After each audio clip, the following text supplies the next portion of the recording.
तो हम ये जाहिर करते हैं कि ये जानवर अल्लाह ने हमारे लिए बनाए हैं।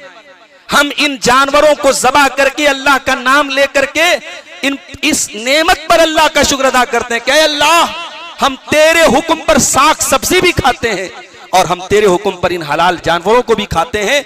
ये हमारी खुराक के तौर पर तूने पैदा किया है और ये अल्लाह की बरकत है, ये अल्लाह की तरफ से दी गई बरकत है।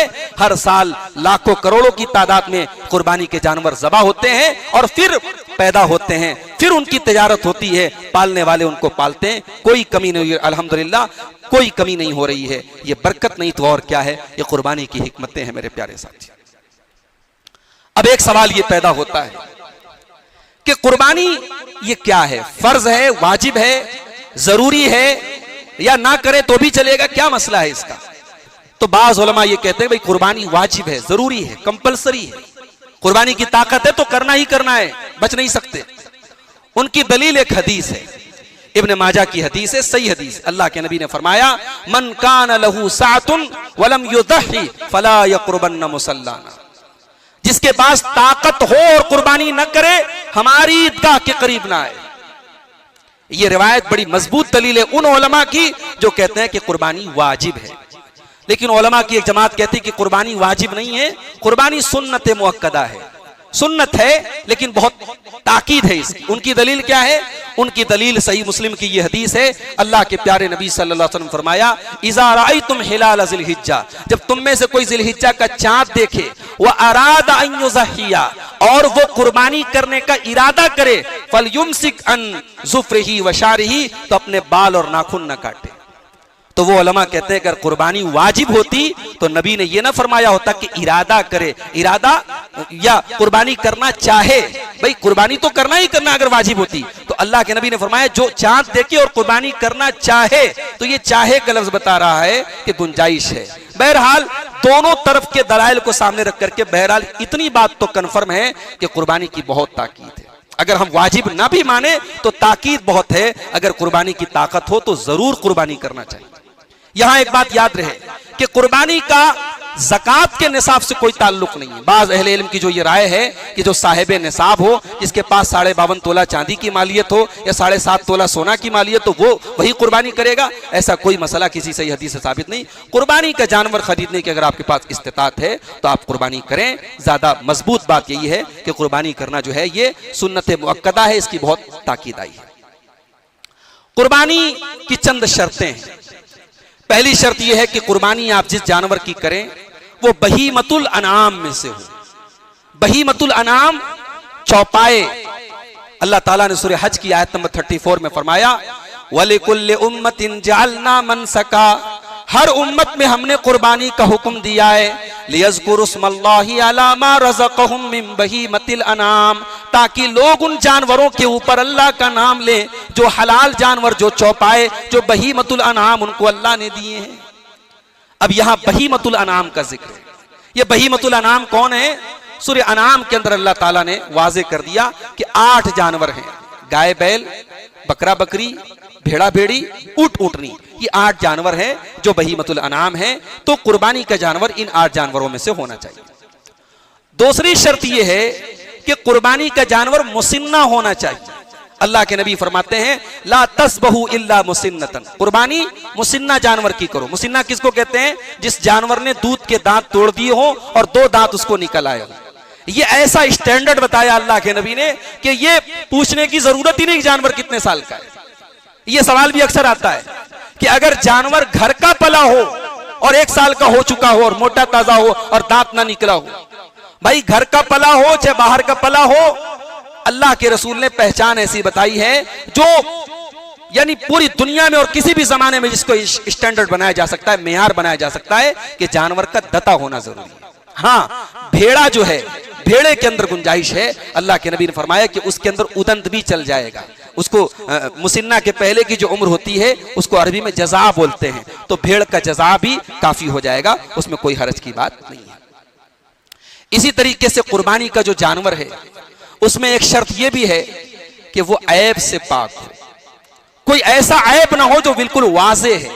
अल्लाह के नबी ने फरमाया अरबउन ला तजूज़ु फिल अज़ाही, 4 जानवरों की कुर्बानी जायज नहीं है। अल आवरू अल औराउ बय्यिनुन अवरुहा, जानवर काना हो और बिल्कुल साफ लग रहा हो कि इसकी एक आंख खराब है। तो जब एक आंख का खराब जानवर की कुर्बानी नहीं कर सकते तो जाहिर है दोनों आंख खराब, अगर अंधा है तो बदरिया वाला नहीं कर सकते। वल अर्जाउ बय्यिनुन ज़लउहा, और ऐसा लंगड़ा हो साफ लग रहा है इसकी एक टांग काम नहीं कर रही है, ऐसे जानवर की कुर्बानी नहीं। वल मरीज तो बय्यिनुन मरदुहा, जानवर बिल्कुल बीमार है, लग रहा है कि बीमार है, ऐसा जानवर नहीं खरीदना चाहिए। वल कसीरुल लती ला तुनकी, और ऐसा जानवर भी कुर्बानी नहीं कर सकते उसकी कि जिसमें बिल्कुल गूदा ही ना हो, बिल्कुल कमजोर हो, दुबला पतला हो, ऐसे जानवर की भी कुर्बानी हम नहीं कर सकते। तो ये 4 ऐब अल्लाह के नबी ने बयान किया। अब जो इससे कमतर ऐब है, सींग टूटा हुआ है, कान कटा हुआ है, जाहिर है कि उन जानवरों की भी कुर्बानी अगर हम नाजायज ना भी माने तो बहरहाल बेहतर नहीं है। आप हजरत अली कहते जब हम लोग जानवर खरीदने जाते थे तो हम बहुत चेक करते थे, हम उसके कान वगैरह बहुत चेक करते थे कि कोई ऐब तो नहीं है, इसलिए जानवर जो है बिल्कुल पाक साफ खरीदें, सही सालिम खरीदें। इन्नल्लाह तय्यबुन ला यक़बलु इल्ला तय्यबन, अल्लाह ताला पाक है, पाक चीज को कबूल करता है। एक सवाल यह है कि अगर जानवर खरीद के ले आए, खरीद के लाने के बाद जानवर जो है बीमार हो गया तो अब क्या करें? अब अगर आपके पास ताकत है दूसरा जानवर लाने की तो उसको ज़बा कर दे, बकरीद के पहले दूसरा ले आए। अगर कभी कभी ऐसा होता है जानवर जो है मर गया या कोई एक्सीडेंट का शिकार हो गया, तो उसमें उलमा कहते हैं कि अगर वो एक्सीडेंट आपकी अपनी गलती और कोताही से हुआ है तब तो दूसरा जानवर लाना पड़ेगा। और कोई नेचुरल, कोई कुदरती, कोई तबई आफत आ गई तो कोई हरज नहीं है, आप कुर्बानी नहीं करेंगे तो भी चलेगा, क्योंकि आप कुर्बानी के मकसद से लाए थे और कोई नेचुरल और तबई मुसीबत में पड़ करके वो जानवर जो है बेचारा मर गया, उसमें आपका कोई कसूर नहीं। दूसरे जानवर की ताकत हो तो आप ले आए, वरना कोई मसला नहीं। तो बहरहाल जानवर जो है वो सही सालिम होना चाहिए, ये शर्त है। कुर्बानी की एक शर्त यह भी है कि कुर्बानी मुतय्यन वक्त में की जाए। कुर्बानी का वक्त कब शुरू होता है? ईद उल अजहा के दिन, ईद की नमाज के बाद। ईद की नमाज के पहले आप कुर्बानी नहीं कर सकते। अल्लाह के नबी सल्लल्लाहु अलैहि वसल्लम फरमाते हैं, सही बुखारी और सही मुस्लिम की रिवायत है, इन अव्वल मा नब्दउ बिही फी यौमिना, आज के दिन पहला काम हम क्या करेंगे? अन नुसल्लिया, हम नमाज पढ़ेंगे, सुम्मा नरजिया, फिर हम लौटेंगे, फननहरा, और कुर्बानी करेंगे, फमन फालहू, और जो ऐसा करेगा, फकद असाब सुन्नतना, वो हमारे तरीके को फॉलो कर रहा है, वमन ज़बह क़ब्लु, और जिसने पहले कुर्बानी कर ली तो उसको गोश्त मिला, वलैस लहू फिन नुसुक शै, उसको कुर्बानी का कोई सवाब नहीं मिलेगा। हजरत बरा इब्ने आजिब कहते हैं कि मेरे मामू थे हजरत अबू बुर्दा इब्ने नियार, उन्होंने नमाज के पहले कुर्बानी कर ली। अल्लाह के नबी की नजर पड़ गई, आपने फरमाया तिल का शातुल लहम, कि ये तो कुर्बानी नहीं हुई, ये तो गोश्त की बकरी है, गोश्त मिलेगा तुमको, कुर्बानी नहीं मिलेगी। उन्होंने कहा, अल्लाह के रसूल, मेरे पास एक बकरी है, लेकिन वो बकरी जज़ा है, मुसिन्ना नहीं, दता नहीं है, दता की उम्र के पहले वाली उम्र में है, यानी उदंत है, तो क्या मैं उस बकरी की कुर्बानी कर सकता हूं? अल्लाह के नबी ने कहा, तुम कर लो, लेकिन आज के बाद किसी और के लिए जायज नहीं। उसके बाद अल्लाह के नबी ने फरमाया, मन ज़बह क़ब्ल अस्सलाती फ़क़द ज़बह लिनफ़्सी, जिसने ईद उल अज़हा की नमाज के पहले कुर्बानी की उसने अपने लिए कुर्बानी की, वमन ज़बह बाद अस्सलाती, और जिसने ईद उल अज़हा के बाद कुर्बानी की, फ़क़द असाब सुन्नतल मुस्लिमीन, तो उसने मुसलमानों के तरीके को पा लिया, और वक़द तम्म नुसुकहु, उसकी कुर्बानी हो गई। तो कुर्बानी का आगाज होता है ईद उल अज़हा की नमाज के बाद, पहले करेंगे नहीं होगी। कब तक कर सकते हैं? अल्लाह के नबी की सही हदीस है, कुल्लु अय्याम तशरीक़ ज़बून, तमाम के तमाम अय्याम तशरीक़ कुर्बानी के दिन है। अय्याम तशरीक़ कौन है? 11, 12, 13 ज़िलहिज्जा, 11, 12, 13 ज़िलहिज्जा, इनको अय्याम तशरीक़ कहा जाता है। तशरीक़ का मतलब धूप में सुखाना, धूप में रोशन करना, गोश्त को सुखाते थे वो धूप में अरब में, तो इसको तशरीक़ कहा जाता है। और मिना में जो कंकरी मारी जाती है, सारी उम्मत का इत्तेफाक है कि वो भी 11, 12, 13 तीनों दिन कर सकते हैं। 10, 11, 12 यानी 10 को ले ले तो चारों दिन कर सकते हैं। तो अल्लाह के नबी ने फरमाया कि अय्याम तशरीक़ ये सब कुर्बानी के दिन है, और ये रिवायत सही है। हमारे उस्ताद मोहतरम अल्लामा रईस अहमद नदवी की बड़ी तफसीली किताब है, अगर किसी को मौका है किताब पढ़ ले, अगर कम मौका है, टाइम कम है, तो मौलाना किफ़ायतुल्लाह सनाबली साहब की किताब है 40-50 पेज की, 4 दिन की कुर्बानी की मशरूइयत। उन्होंने भी इस रिवायत की तमाम सनदों पर जो है कलाम करके साबित कर दिया है कि रिवायत बिल्कुल सही है, लिहाजा 4 दिन कुर्बानी ये अल्लाह के रसूल की सही हदीस से साबित है। तो कुर्बानी की एक शर्त यह है कि आप वक्त मुकर्ररा पर कुर्बानी करें। अच्छा, ज़बाह करने वाला मुसलमान होना चाहिए, आकिल होना चाहिए, पागल या नाबालिग बच्चे से कुर्बानी न कराएं, आकिल हो वो। यानी अगर बच्चा मान लो 7-8 साल का बच्चा है, समझदार है, तो कुर्बानी कर सकता है, मगर बिल्कुल छोटा बच्चा जिसको होशो हवास नहीं है, ना समझ बच्चा है, ऐसे बच्चे से कुर्बानी नहीं करवाना चाहिए। तो आकिल हो और मुसलमान हो कुर्बानी करने वाला। और कुर्बानी जिस जानवर, जिस हथियार से की जाए, जिस औजार से की जाए, वो धारदार होना चाहिए। अल्लाह के नबी ने फरमाया, मा अनहर दम व ज़ुकिर रस्मुल्लाह फकुल, जिस चीज से खून बह जाए और अल्लाह का नाम ले लिया जाए उसको खा सकते हो।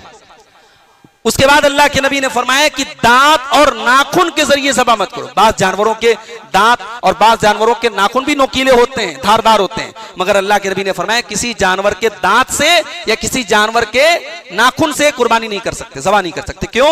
इसलिए कि जो दांत है, अल्लाह के नबी ने फरमाया कि वो हड्डी के हुक्म में, जब वो खुद हड्डी है तो उसे ज़बा नहीं कर सकते। और जो नाखून है, आपने फरमाया ये हबशियों की छुरी है, मुसलमानों की छुरी नहीं है। लिहाजा पत्थर की छुरी हो या लोहे की छुरी हो, कोई धारदार चीज हो, उससे आप ज़बा कर सकते हैं।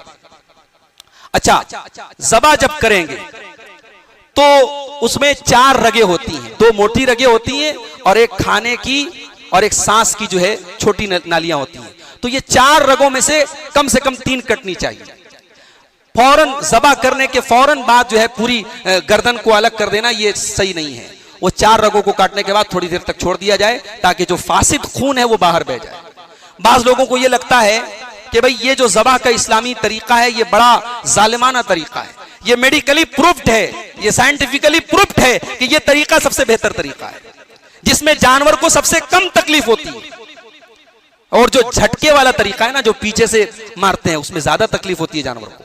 तो जो इस्लामी ज़बा का तरीका है कि 4 जो रगे हैं उनको काटा जाए, ये बिल्कुल साइंटिफिकली प्रूफ तरीका है और इससे जिस्म का जो फासिद खून होता है वो बाहर निकल जाता है और गोश्त बिल्कुल बेहतरीन क्वालिटी का होता है और जानवर को सबसे कम तकलीफ पहुंचती है। और ज़बा करते वक्त अल्लाह का नाम लेना जरूरी है, बिस्मिल्लाह पढ़ना जरूरी है। गैरुल्लाह का नाम लेना हराम है, अल्लाह का नाम लेना जरूरी है। अगर अल्लाह के अलावा किसी और के नाम से ज़बा किया जाए, वला ताकुलू मिम्मा लम युज़कर इस्मुल्लाहि अलैहि, जिस चीज के ऊपर अल्लाह के अलावा किसी और का नाम लिया जाए उसको नहीं खा सकते। ज़बा के वक्त दुआ क्या पढ़ेंगे, ये बड़ा मसला है। बाज लोग किताब ले लेके दुआ जो है दुआ ही पर उनका ध्यान अटका रहता है। भाई बिस्मिल्लाह अल्लाहु अकबर या बिस्मिल्लाह वल्लाहु अकबर पढ़ लो, काफी है। बिस्मिल्लाह अल्लाहु अकबर पढ़ के भी कुर्बानी कर दी, आपकी कुर्बानी हो गई। अब बाकी उसके आगे जितनी दुआएं मुस्तहब हैं, बेहतर हैं, पढ़ लो तो अच्छी बात है, नहीं पढ़ोगे तो कुर्बानी में आपको कोई फर्क नहीं पड़ेगा। सबसे छोटी दुआ जो अल्लाह के नबी से साबित है, आप बिस्मिल्लाह अल्लाहु अकबर पढ़ लीजिए और अल्लाहुम्मा तक़ब्बल मिन्नी व मिन अहले बैती, ऐ अल्लाह मेरी तरफ से और मेरे घर वालों की तरफ से इस कुर्बानी को कबूल फरमा ले। आप ये पढ़ सकते हैं। और वो जो दुआ है, इन्नी वज्जहतु वजहिया लिल्लज़ी फ़तरस समावाति वल अर्द हनीफ़न वमा अना मिनल मुशरिकीन इन्न सलाती व नुसुकी व महयाया व ममाती लिल्लाहि रब्बिल आलमीन ला शरीक लहू व बिज़ालिका उमिरतु व अना मिनल मुस्लिमीन, ये दुआ भी साबित है। ये मुस्नद अहमद की दुआ है, अल्लामा अलबानी ने इसको सही करार दिया, ये भी पढ़ सकते हैं। अगर ये याद है पढ़ लें आप, तो बिस्मिल्लाह अल्लाहु अकबर पढ़ के ज़बा कर दें तो भी चलेगा। अल्लाहुम्मा तक़ब्बल मिन्नी व मिन अहले बैती साथ में बढ़ा ले तो भी चलेगा। अल्लाहुम्मा इन्नी वज्जहतु वाली पूरी दुआ शामिल कर ले तो भी चलेगा। या ये भी पढ़ सकते हैं, अल्लाहुम्मा हाज़ा मिनका वलका अन्नी व अन अहले बैती, ऐ अल्लाह ये कुर्बानी तेरी तरफ से है, तेरे लिए है, इसको मेरी तरफ से और मेरे परिवार की तरफ से कबूल फरमा ले। ये दुआ आप पढ़ें, ये बिल्कुल आसान है। अच्छा, ये तो ज़बा का तरीका हो गया जो कंपलसरी है, जरूरी है। आदाब की अगर बात करें तो ज़बा करने के टाइम जानवर को बाएं करवट पे लेटाना यह सुन्नत है। जानवर को बाएं करवट पे लेटाइए और जानवर का जो रुख है वो किबला की तरफ कर लीजिए और छुरी को पहले से तेज कर लीजिए, छुरी को पहले से तेज कर लीजिए और जानवर के सामने छुरी मत तेज कीजिए। अल्लाह के नबी ने फरमाया, इन्नल्लाह कतबल एहसान अला कुल्li शै, अल्लाह ताला ने हर चीज के साथ भलाई का हुक्म दिया है। फैज़ा कतल तुम फ़अहसिनुल क़ितला, जंग के मैदान में भी दुश्मन से लड़ाई कर रहे हो, वहां भी जानवरों की तरह कत्ल नहीं करना, एहसान के साथ कत्ल करना है जो नॉर्मल तरीका है। वइज़ा ज़बह तुम फ़अहसिनुज़ ज़बह, और जब जानवर को ज़बह करो तो अच्छे तरीके से ज़बह करो। वल युहिद्द शुफ़रतहु, अपनी छुरी को तेज कर लो। वल युरे ज़बीहतहु, और अपने ज़बिया को आराम पहुंचाओ। सुनन बैहकी की सही रिवायत है, अल्लाह के नबी ने एक आदमी को देखा कि जानवर के ऊपर हाथ पैर रख करके छुरी तेज कर रहा है और जानवर जो है छुरी की तरफ देख रहा है। अल्लाह के नबी ने फरमाया अफला क़ब्ल हाज़ा, ये काम पहले तुमने क्यों नहीं कर लिया? अतुरीदु अन तुमीतहा मौततैन, क्या तुम इस जानवर को 2 बार मारना चाहते हो? तो ये तरीका गलत है, आप पहले से छुरी को तेज कर लें। इसी तरीके से कुर्बानी आपने कर ली, अब कुर्बानी के गोश्त को क्या करें हम? बास लोग कहते हैं भाई 3 हिस्सा कर लें, एक हिस्सा खुद खाएं, एक हिस्सा रिश्तेदारों को दें, एक हिस्सा गरीबों को दें। ये कोई जरूरी काम नहीं है। अल्लाह ताला ने कुरान में फरमाया फकुलू मिनहा व अतइमुल बाइसल फकीर, कुर्बानी का गोश्त खुद खाओ, गरीबों को खिलाओ। अल्लाह के रसूल सल्लल्लाहु अलैहि वसल्लम फरमाया कुलू व अतइमु वद्दखिरू, खाओ खिलाओ स्टोर करो, कोई पाबंदी नहीं है, कोई पाबंदी नहीं। 3 हिस्सा करना जरूरी नहीं, आप अपनी सहूलत के हिसाब से आप, हाँ ये मुनासिब नहीं है कि आप सब खुद खा लें, ये मुनासिब नहीं कि आप मोहल्ले के गरीबों को और जरूरतमंदों को ना दें, खास तौर से जिनकी यहाँ कुर्बानी न हुई हो। हमारे यहाँ कुर्बानी में भी अदला बदला होता है, फला के यहाँ से रान आई तो वहां रान जाएगी, दामाद के यहाँ से रान आई तो दामाद के यहाँ जाएगी, बिटिया के यहाँ से आई तो बिटिया। भाई ये लेन देन बंद करो, जिनके घरों में कुर्बानी नहीं हुई है वहां गोश्त भेजने की कोशिश करो और खाओ खिलाओ और सदका करो, ये अल्लाह के नबी का हुक्म है। अब एक सवाल बड़ा मारिकतुल आरा मसला बना हुआ है इस वक्त, बहुत बड़ी लेदे हो रही, साहब भैंस की कुर्बानी का क्या मसला है? देखिए, जो उलमा भैंस की कुर्बानी के कायल हैं उनकी 2 दलीलें हैं। पहली दलील ये कि भाई अरबी जुबान में, अरबी डिक्शनरी में, अरबी लुगत में भैंस को ये कहा गया कि नौउम मिनल बकर, वो गाय की ही एक किस्म है, इसलिए भैंस की कुर्बानी कर सकते हैं। और दूसरी दलील वो ये देते हैं कि भाई जब ज़कात, भैंस का कोई आदमी कारोबार कर रहा है, अब भैंस की ज़कात कैसे निकालेगा?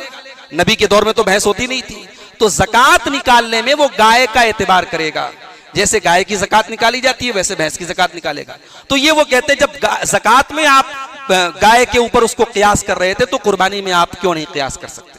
ये 2 मजबूत दलीलें उन उलमा की है जो ये कहते हैं भैंस की कुर्बानी कर सकते हैं।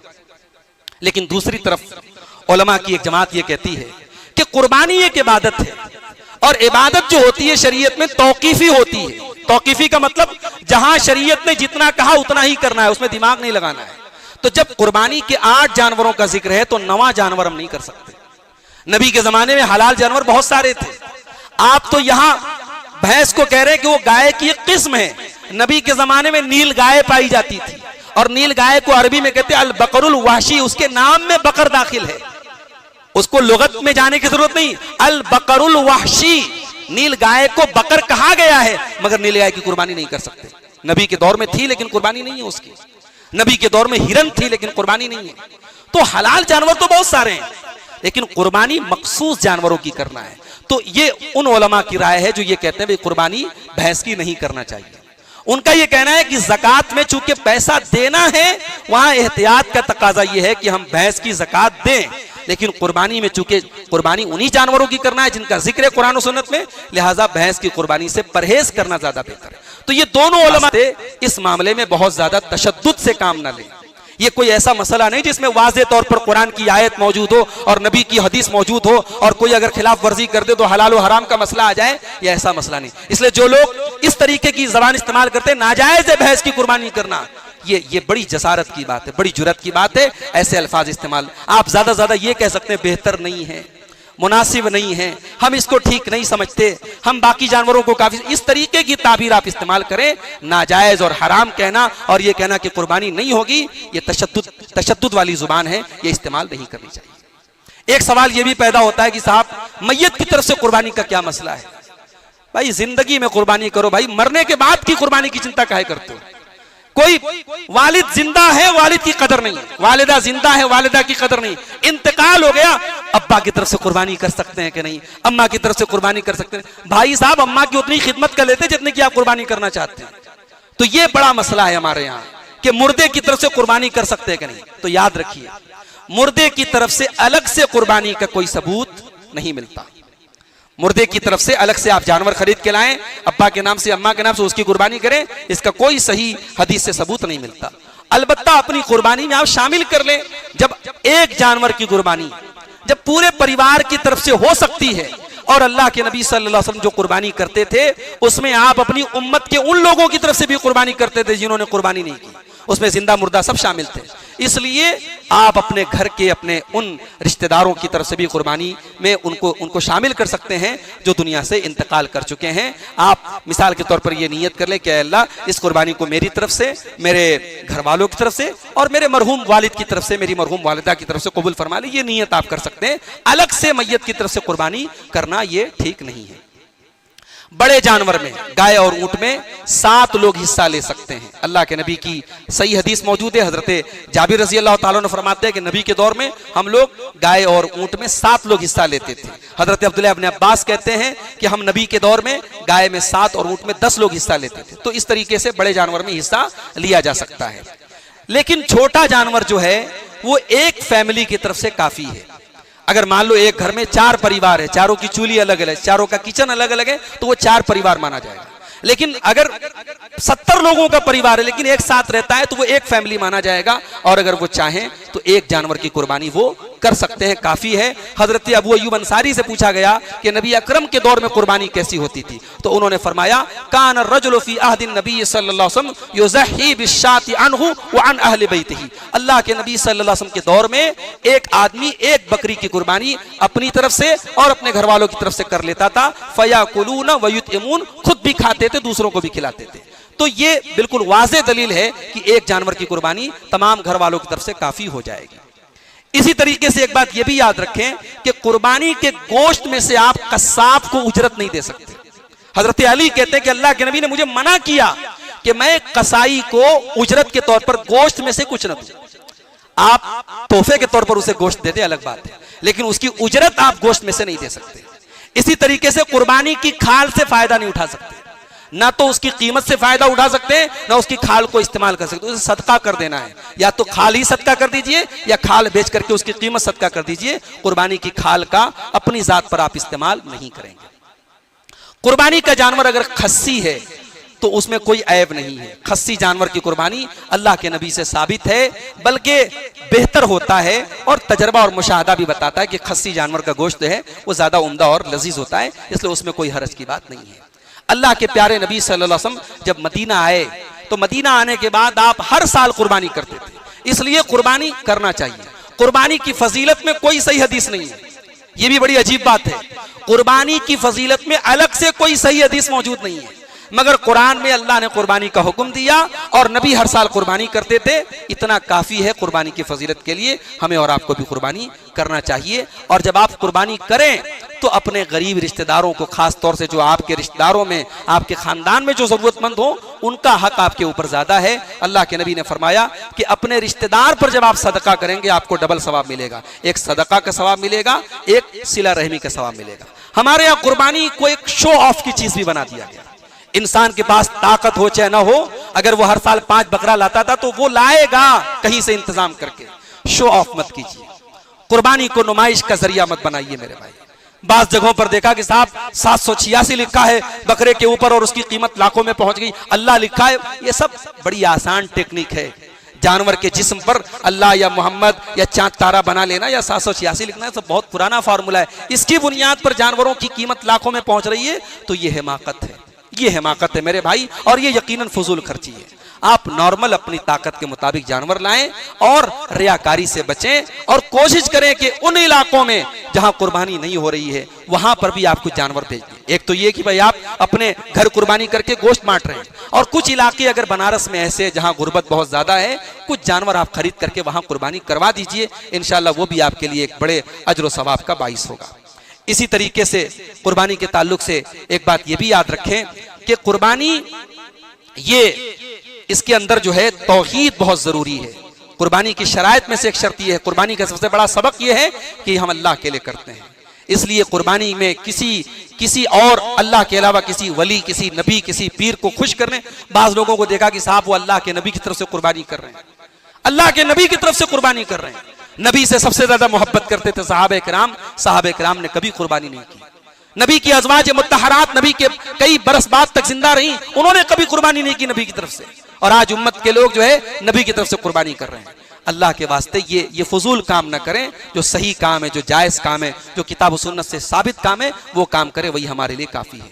और आखिर में यही अर्ज़ करूँगा मेरे भाइयों, मुल्क का माहौल भी आप देख रहे हैं, कुर्बानी में आप सफाई सुथराई का मुकम्मल लिहाज रखें। ये अलग से कहने की ज़रूरत भी नहीं है, हमारा दीन पाकी और सफाई का दीन है। अगर कुर्बानी के त्यौहार के बाद अगर हमारी गंदगियों की वजह से अगर हमारे इलाकों से खुद हमारा अगर गुजरना दूभर हो रहा है, तो इसका मतलब कि हमने सफाई सुथराई के उसूलों का लिहाज नहीं रखा। कंटेनर बने हुए हैं आपके मलबे, उन्हीं कंटेनरों में जाने चाहिए। इधर उधर गोश्त की बोटियां फेंक देना, कुत्तों का पूरे मोहल्ले में उन बोटियों को जो है इधर उधर लेके जाना, ये हमारी इस इबादत का और हमारे इस त्यौहार का बड़ा घिनौना मजाक है मेरे भाइयों। गोश्त अगर अपने रिश्तेदारों वगैरह लेके जाएं, कवर करके ले जाएं। ये हम इस मुल्क में मिली जुली तहजीब के साथ रहते हैं। इस मुल्क का एक बड़ा तबका ऐसा है जो गोश्त नहीं खाता है, जो इन तमाम चीजों को दूसरी नजर से देखता है। हमें बिला वजह उनके जज्बात को मजरू नहीं करना है। हम अपनी आराम से अपनी कुर्बानी करें, लेकिन खुले रास्तों में, आम रास्तों में न करें, अपने घरों में, प्राइवेट प्लेसेस में करें और गोश्त वगैरह को शो न करें।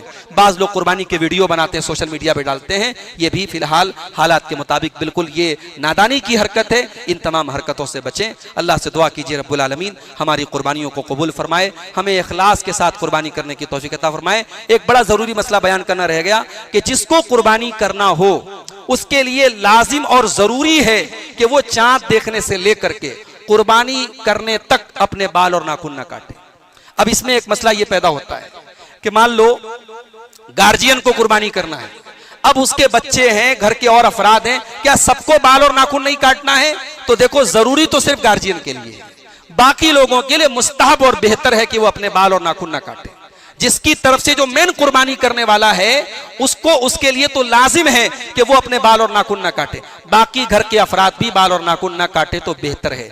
इसी तरीके से जो लोग कुर्बानी नहीं कर रहे, जिनके पास ताकत नहीं है, उनके बारे में अबू दाऊद की सही रिवायत है, अल्लाह के नबी ने फरमाया कि अगर वो अपने बाल और नाखून न काटें और ईद उल अजहा के दिन जब नमाज हो जाए और लोग अपनी अपनी कुर्बानी कर लें और उसके बाद वो अपने बाल और नाखून साफ कर लें, फतिल का तमाम उज़हियत ही, उसको पूरा कुर्बानी का सवाब मिलेगा। ये अल्लामा अलबानी ने इस रिवायत को सही करार दिया है। तो ये बहुत बड़ा सवाब है। जो लोग कुर्बानी करने की ताकत नहीं रखते हैं वो भी अगर इस अमल को कर लें तो इससे इंशाअल्लाह उसको सवाब मिल जाएगा। अल्लाह से दुआ है रब्बुल आलमीन हमें सुकून के साथ, अमन और चैन के साथ अपना ये त्यौहार मनाने की तौफीक अता फरमाए। रब्बुल आलमीन हमारे मुल्क में अमन चैन बरकरार रखे।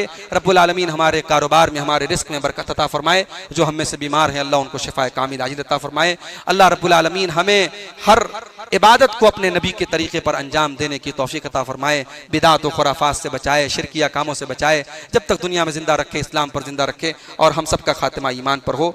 आमीन व आखिर दावाना अनिल हम्दुलिल्लाहि रब्बिल आलमीन।